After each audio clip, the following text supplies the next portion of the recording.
Friends, हम start करने जा रहे हैं पाइथन की एकदम न्यू सीरीज़, जिसमें हम सीखेंगे शुरू से एंड तक सारी की सारी चीज़ें। हमें कोई भी प्रोग्रामिंग लैंग्वेज सीखने से पहले कुछ इंपॉर्टेंट चीज़ें जान लेनी ज़रूरी हैं। वो इंपॉर्टेंट चीज़ें कुछ ऐसी होती हैं जैसे कि अगर आप किसी से कम्युनिकेट कर रहे हो तो आप कम्युनिकेट कैसे करते हो। अगर मैं आपसे कहूँ कि दो लोग आपस में बात कर रहे हैं तो दो लोग आपस में बात कैसे करते हैं। नॉर्मल सी बात है, अगर आप इंग्लिश में बोले तो सामने वाले को इंग्लिश आनी चाहिए, अगर आप हिंदी में बात करो तो सामने वाले को भी हिंदी आनी चाहिए। और अगर सपोज़ आप इंग्लिश में बात करो, सामने वाले को इंग्लिश नहीं आ रही, तो उस केस में क्या होगा, आपको ज़रूरत पड़ेगी किसकी, एक ट्रांसलेटर की, जो कि आपकी भाषा को ट्रांसलेट करके दूसरे को समझा दे। अब उसी तरीके से आप सोचिए, जब आप कंप्यूटर से बात करते हो तो कंप्यूटर को कौन सी लैंग्वेज समझ में आती है, हिंदी आती है, इंग्लिश आती है या फिर संस्कृत आती है। कंप्यूटर बहुत पुराने समय का है, तो आई होप कुछ पुरानी लैंग्वेज आती होगी, जैसे उस समय पे संस्कृत हुआ करती थी। देखिए, एक चीज़ जान लीजिए, जब हम कंप्यूटर से कम्युनिकेट करते हैं तो एक बहुत इंपॉर्टेंट चीज़ हमें ध्यान में रखनी है कि हमें उसी की लैंग्वेज में उससे बात करनी है। तो देखा जाए तो कंप्यूटर क्या समझ में आता है, कंप्यूटर संस्कृत नहीं समझता है, वो बाइनरी लैंग्वेज। और जो कि बाइनरी लैंग्वेज जो होती है वो होती है 0 और 1 के फॉर्म। अब हमें क्या सीखना पड़ेगा कंप्यूटर से बात करने के लिए, 0 और 1। तो सपोज़ हमें कंप्यूटर से बात करनी है और उसको बोलना है ए, मतलब A for Apple, capital A. तो अगर सोचिए आपको कैपिटल ए बोलने के लिए क्या बोलना पड़े, 1 और उसके बाद 5 टाइम्स 0 देन 1। अगर आपको कंप्यूटर को समझाना है एक ए लेटर जो कि कैपिटल में है, वो आपको उसको समझाने के लिए उसकी लैंग्वेज में क्या बोलना पड़ेगा, 1 0 0 0 0 0 एंड 1। तो आप सोचिए, कोई भी चीज़ अगर आप कंप्यूटर को समझाना चाहते तो उस केस में आपको इस तरीके से कंप्यूटर से कम्युनिकेट करना पड़े तो कैसा रहेगा। तो ये चीज़ सीख पाना बहुत मुश्किल है कि हर एक नंबर या फिर हर एक अल्फ़ाबेट का हम बाइनरी निकाल के तब कंप्यूटर से कम्युनिकेट करें। तो सबसे पहले ये जानिए कि कंप्यूटर है क्या। कंप्यूटर एक ऐसा डिवाइस है जो कि कुछ इंस्ट्रक्शंस को लेता है, उस पर प्रोसेस करता है एंड देन एक रिज़ल्ट जनरेट करता है, और जो इंस्ट्रक्शन लेता है उसको कन्वर्ट कर लेता है बाइनरी में, और बाइनरी में कन्वर्ट करने के बाद उस पर प्रोसेसिंग करता है। प्रोसेसिंग करने के बाद का रिज़ल्ट जो जनरेट होता है वो भी बाइनरी में होता है, एंड देन फिर से वो कन्वर्ट होके हमारी सिंपल लैंग्वेज में हमें हमारे डिस्प्ले या फिर किसी भी आउटपुट डिवाइस पे शो होता है। तो हम बात करते हैं एक प्रोग्रामिंग लैंग्वेज की। हमें प्रोग्रामिंग लैंग्वेज की ज़रूरत क्यों पड़ी। अब पहले समझिए, जो सॉफ्टवेयर्स होते हैं वो कैसे डिज़ाइन किए जाते हैं। इतने बड़े बड़े सॉफ्टवेयर जैसे कि आप लोग यूज़ करते हैं, एडोबी का फ़ोटोशॉप हो गया, फिल्मोरा हो गया, उसके अलावा एडोबी का प्रीमियर प्रो, डेली लाइफ में यूज़ होने वाले सॉफ्टवेयर जैसे MS ऑफिस का सूट हो गया, ओपन ऑफिस का सूट हो गया, गूगल का सूट हो गया। ये सारे के सारे सॉफ्टवेयर कहीं ना कहीं किसी ना किसी प्रोग्रामिंग से मिलके बने होते हैं, और एक तरीके से इन प्रोग्रामिंग से ही किसी भी टाइप के गेम्स, किसी भी टाइप के एनिमेशन, किसी टाइप के सॉफ्टवेयर, सारी की सारी चीज़ें आज के समय में बनाना पॉसिबल है। और हम जो लैंग्वेज सीखने वाले हैं उसका नाम है पाइथन। अब हम प्रोग्रामिंग लैंग्वेज सीख रहे हैं, तो अब हमें सबसे पहले जो इसमें का वर्ड आ रहा है प्रोग्राम। प्रोग्राम क्या होता है हमें वो समझना पड़ेगा। प्रोग्राम जो होता है एक तरीके से कह सकते हैं ढेर सारे आदेशों का एक समूह होता है। अगर इस इंग्लिश में बोला जाए तो इसको ये कह सकते हैं program is a set of instructions और कमांड। प्रोग्रामिंग सीखने के लिए हमें क्या अपना सबसे पहले प्रॉब्लम सॉल्विंग, प्रोग्रामिंग सीखने से पहले एक बहुत इंपॉर्टेंट पार्ट होता है प्रॉब्लम सॉल्विंग।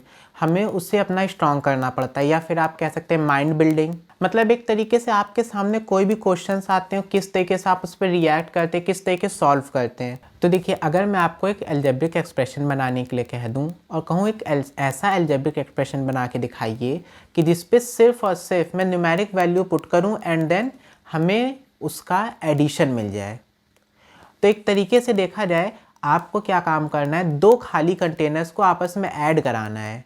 यहाँ पे खाली कंटेनर्स क्या होते हैं अलजेब्रा में, वो होते हैं आपके वेरिएबल्स, और उन वेरिएबल्स में हम वैल्यू पुट कर देंगे, बीच में एडिशन ऑपरेटर लगा देंगे, देन हमको रिजल्ट मिलेगा।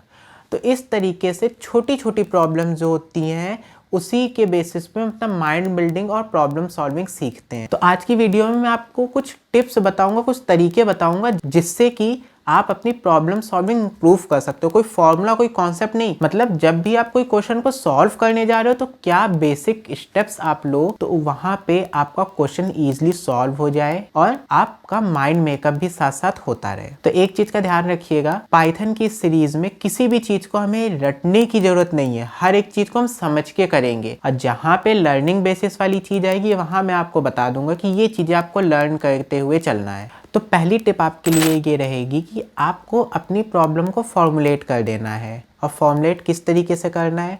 इस तरीके से कि आप अपने जो भी क्वेश्चन है उसको सॉल्व करने में क्या क्या चीज़ें और किस तरीके की चीज़ें यूज़ करने वाले हो। जैसे कि मान लीजिए उसमें आप वेरिएबल्स का यूज़ करने वाले, वेरिएबल्स जैसे कि ए बी सी डी ये सब आपके वेरिएबल्स हो जाते हैं। उसके अलावा आप वेरिएबल्स किस तरीके के यूज़ करने वाले हो, या फिर आप उसमें नंबर्स का यूज़ करने वाले हो।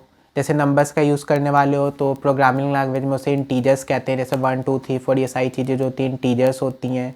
वहीं पे आप किसी टाइप के कैरेक्टर का यूज़ करने वाले हो। ये सारी चीज़ें आपको फर्स्टली डिसाइड कर लेनी है कि आप किस तरीके का उसमें डेटा टाइप रखने वाले हो, इंटीजर टाइप का रखने वाले हो, कैरेक्टर टाइप का रखने वाले हो। ये चीज़ आप पहले से डिसाइड करके चलिए। प्रोग्रामिंग में एक बहुत अच्छी चीज़ होती है, जैसे कि सपोज़ एक क्वेश्चन मैं आपसे पूछता हूँ, उसका आंसर कमेंट में करिएगा। अगर आपके मैथ्स पेपर में क्वेश्चंस के साथ साथ आपको आंसर भी गिवन रहे, तब बताइए आपका मैथ्स पेपर कितना अच्छा जाएगा या फिर आपके लिए और ज़्यादा प्रॉब्लम क्रिएट हो जाएगी। ये चीज़ कमेंट में ज़रूर बताइएगा। इसमें बहुत अच्छा बेनिफिट यही होता है कि हमें क्वेश्चन के साथ साथ ज़्यादातर केसेस में आंसर भी पता होता है। अब ये अच्छी बात है या बुरी बात है, जब आप प्रोग्रामिंग करिएगा तब मुझे बताइएगा कि ये लाइन मेरी सही थी या गलत। अब यहाँ हमें सॉल्यूशन पता है तो हमको क्या काम करना है, वो बेसिक स्टेप्स अपने माइंड में सोचने हैं या कॉपी में लिखने की क्या स्टेप्स हम फॉलो करें कि हमें वो सॉल्यूशन एक्चुअली में मिल जाए। अब नेक्स्ट स्टेप हमारा ये होगा कि अब कौन सी कंडीशन पे क्या चीज़ें होनी चाहिए। जैसे कि अगर मैं बोल दूँ कि कोई नंबर है, वो अगर 2 से कम्प्लीटली डिवाइड हो जा रहा है तो वो क्या हो जाएगा, वो इवन नंबर।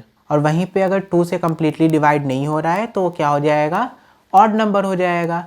या कम्प्लीटली डिवाइड का मतलब ये है कि किसी नंबर को 2 से हम डिवाइड करें तो रिमाइंडर 0 बचे।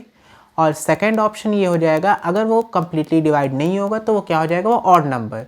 तो हमको ये डिसीजन मेकिंग करनी है यहाँ पे कि कौन से स्टेप फॉलो होने पे क्या आंसर मिलना चाहिए। अब लास्ट स्टेप ये है कि आपको अपना एक्सपेक्टेड रिजल्ट जब पता है तो आपका आंसर आने के बाद वो वैल्यूज़ को ज़रूर वेरीफाई कराइए कि एक्चुअली में ये आंसर आ चुका है कि नहीं, ये आंसर हमें एक्चुअली में मिल चुका है कि नहीं। ये आज की वीडियो में इतना ही। अब मिलते हैं नेक्स्ट वीडियो में। नेक्स्ट वीडियो में मैं आपको कुछ और डीपली चीज़ें बताऊंगा जिसकी हेल्प से आप अपने प्रॉब्लम सॉल्विंग को और भी ज़्यादा इम्प्रूव करेंगे, और कुछ टॉपिक्स और भी बताऊंगा साथ में। तब तक के लिए जो नोट्स मैं साथ में आपको प्रोवाइड कराऊंगा वो नोट्स जरूर पढ़िएगा, और उसके अलावा कुछ बेसिक से क्वेश्चंस भी दे दूंगा आज की वीडियो के बेसिस पे जिसको आपको सॉल्व करना है। तो मिलते हैं नेक्स्ट वीडियो में, तब तक के लिए बाय बाय। कोई भी सपना साकार करने के लिए सबसे जरूरी है सही कोच का होना। चुनिए बघेल इंस्टीट्यूट को और करें अपने skill oriented CS and IT courses का सपना साकार। Download the app now.